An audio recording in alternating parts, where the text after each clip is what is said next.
What's up guys, welcome to Apex, thanks for tuning in. Samsung has launched a brand new application called Galaxy Enhance X, which uses AI to enhance the images from your gallery. Though this is a useful application, it does come with some caveats which I will share in the later part of this video. Now this application was launched on July 7th, but many of us weren't aware of it until the information started making rounds on the internet. As you can see, this is the first iteration with version number 1.0.35. In the description, it says the Galaxy Enhance X application is a one-stop AI solution for all media enhancements.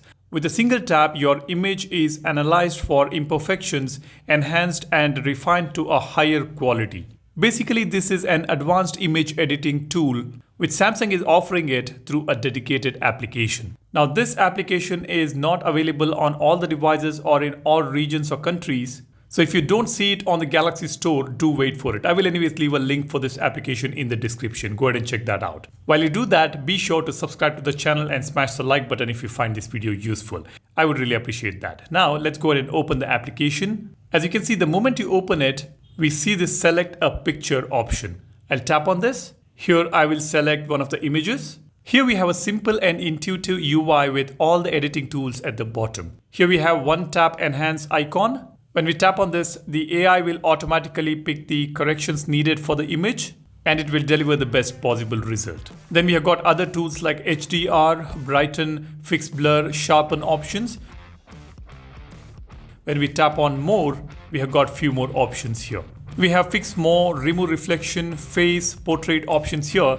For this particular image, these options are blurred out because that is not needed for this particular picture over here. Now I've got remove reflection. I'll just tap on this. As you can see, it says it's enhancing the image. Now we have got both before and after image here. You can slide this arrow to see before and after effects. I think you've already noticed something over here.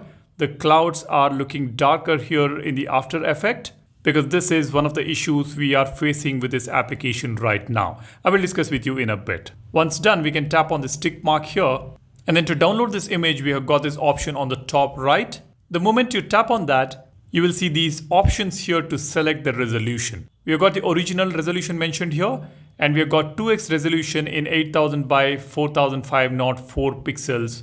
You can select this if you want and tap on save. This is a cool feature we have here on this application. We can make the images larger by saving it at higher resolutions. On the top left, we have a couple of more tools here. We have got crop option here, and we can select another image to edit it by tapping on this plus button. This is the overview of Galaxy Enhance X application. Now this app isn't perfect yet. I did notice some issues while editing. Some of the editing tools messed up the images and did not provide the desired results. Like I mentioned earlier, the AI wasn't picking up the clouds properly and it was making it look dark. That is just one example. I have tried it on multiple images. It is not working well at the moment. Another point to note is inability to edit raw images taken on expert raw application, and some large size images could not be added to edit them. I feel the development team should work on this and enable the application to edit raw files and bigger images. Otherwise, there is no point in having a dedicated application for image editing. By the way, the editing tools available on Samsung's Gallery application does a great job, and I don't see much of a difference when compared to this new application. Of course, it is difficult to figure out through the naked eye, but yeah, both the editing tools, options and the results look pretty similar. You guys let me know your opinion about this application. Why do you think Samsung would make a dedicated application for image editing? Do share your thoughts in the comment section below. And while you do that, don't forget to subscribe to the channel. That's about it. Thanks for watching. My name is Salian signing off. You guys take care and stay safe. Cheers. Bye-bye.